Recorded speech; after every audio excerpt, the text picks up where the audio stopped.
हे प्रभु, हे महामानव, कभी सत्ता में रहते हुए भी ऐसा बोलो। इतना बड़ा ब्रिज टूट गया तो क्या कहते हैं ये लोग? ये कहते हैं ये तो एक्ट ऑफ गॉड है। ये एक्ट ऑफ गॉड नहीं, ये तो एक्ट ऑफ फ्रॉड है। फ्रॉड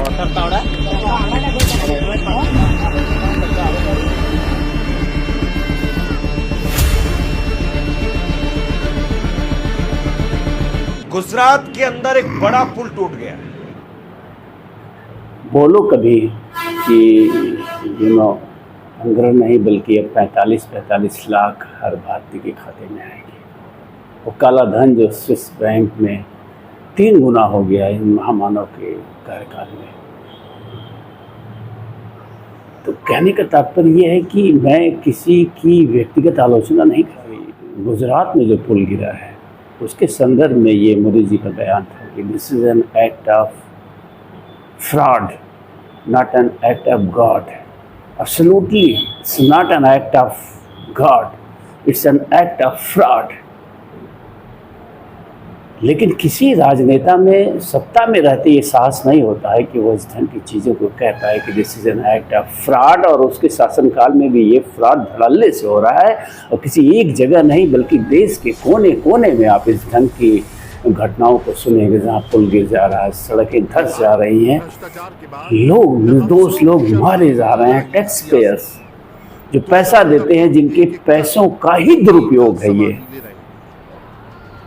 तो कहने का तात्पर्य यह है कि किसी की व्यक्तिगत आलोचना नहीं है, पूरी व्यवस्था की आलोचना है।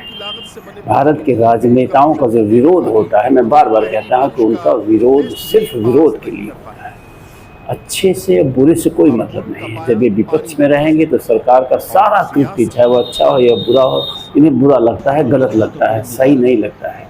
लेकिन जब ये सत्ता में आ जाते हैं तो वही कृत्य इन्हें अच्छा लगने लगता है। ये विरोधाभास है भारत की पूरी राजनीति में, और उस विरोधाभास के कारण सिर्फ और सिर्फ हम और आप हैं और कोई दूसरा नहीं है। लोकतंत्र में हमने ही इन जैसी नेताओं को चुना है। ऐसे नेताओं को हम प्रेफरेंस देते हैं जो झूठ बोलते हैं, जो भ्रष्टाचार करते हैं। इन्हें हम जाति, धर्म और भाषा के नाम पे प्रोत्साहन देते हैं और सत्ता में बैठाते हैं। आज आप पूरे देश की विधानसभाओं को देख लीजिए, आप अपने देश की संसद को देख लीजिए, जहां लगभग 50% दागी जो है सांसद हैं, जिनके ऊपर गंभीर अपराध हैं। इनमें से करीब 30, 35, 40% ऐसे सांसद हैं जिनके ऊपर गंभीर आरोप हैं, हत्या, बलात्कार, डकैती जैसे जघन्य और घृणित अपराध के आरोपी हैं। ये चुनाव भी लड़ लेते हैं। एक आम आदमी, यानी एक आम सरकारी कर्मचारी के ऊपर अगर एक छोटा सा भी आरोप लगा है और मुकदमा चल रहा है तो वो सरकारी नौकरी नहीं कर सकता है, वो चुनाव भी नहीं लड़ सकता है। लेकिन इनके ऊपर इतने गंभीर आरोप होने के बाद भी ये चुनाव लड़ सकते हैं, सांसद विधायक बन सकते हैं, ये मंत्री संतरी बन सकते हैं, प्रधानमंत्री भी बन सकते हैं। लेकिन एक छोटे से आरोप का आरोपित व्यक्ति चपरासी नहीं बन सकता है किसी सरकारी ऑफिस में। तो ये विडंबना है और इसके कारण सिर्फ और सिर्फ हम आज महाराष्ट्र की स्थिति आप देखिए, भाषा के नाम पे वहाँ जो है मारपीट की जा रही है। और हम कहते हैं कि बाला साहब ठाकरे जो हिंदू हृदय सम्राट थे, माई गुडनेस, कैसे हिंदू हृदय सम्राट हुआ वो व्यक्ति जिसने भाषाई आग लगाई पूरे महाराष्ट्र में। और सबसे बड़ी विडंबना यह है कि मुंबई के निर्माण में मराठियों का योगदान अगर देखा जाए तो शून्य है, सिफर है।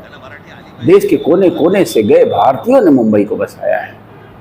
ऐसे मैं चाहता हूँ अगर मेरे पास सत्ता होती, पावर होता, तो मैं मुंबई को केंद्र शासित राज्य घोषित कर देता। बाकी महाराष्ट्र को छोड़ देता है मराठियों के लिए, जो भाषा के नाम पे दंगा वहाँ कर रहे हैं, भाषा के नाम पे मारपीट कर रहे हैं लोगों से।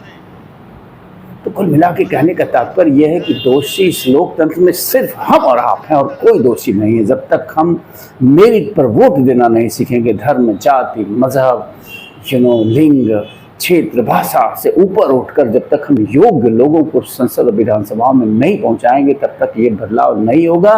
और ये एक्ट ऑफ फ्रॉड जो है, इसे एक्ट ऑफ गॉड कहा जाता रहेगा। जब मोदी जी नहीं थे तब विपक्ष कह रहा था this is an act of God, it's not an act of fraud. Modi ji शायद खुद स्वीकार कर रहे हैं कि this is an act of God, this is not an act of fraud, but this is an act of fraud, absolutely this is an act of fraud. तो जागिए, बस यही कहूँगा कि जागिए, वोट देना सीखिए, एक जागरूक ईमानदार नागरिक बनिए, एक कर्तव्यनिष्ठ नागरिक बनिए। अगर आप चाहते हैं कि भारत फले फूले, अन्यथा जिस दिशा में ये भारत जा रहा है उसका भविष्य बहुत उज्जवल कम से कम मुझे तो नहीं दिखता है। थैंक यू, नमस्कार।